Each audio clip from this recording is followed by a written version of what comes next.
আরে ভাই, কি ভাবছেন দুনিয়ার সবচাইতে বড় খেলোয়াড় হইল নেইমার আর মেসি? এককালে ভুলের মধ্যে আছেন, কারণ আমরা জানেনই না দুনিয়ার সবচাইতে বড় খেলোয়াড় হইল মোর মায়।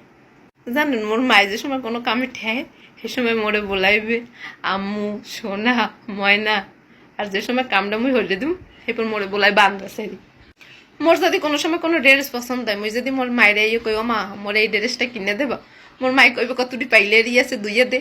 পাইলেরি দুইয়ে ইয়ে যদি কইব মা এখন ড্রেসটা কিনে দেবা, কইবে বাথরুমের মধ্যে কতটি কাপড় চুপুর আছে হেইডি দুইয়ে দে। হেইডি দুইয়ে দেওয়ার পর যখন কমো মা এখন কিনে দাও কাপড় চুপুর তো দুইয়ে দিস, তখন কইবে কত কাপড় চুপুর কি কমাস। এই আম্বানি পরিবারের মতন মন মানসিকতা বাদ দে।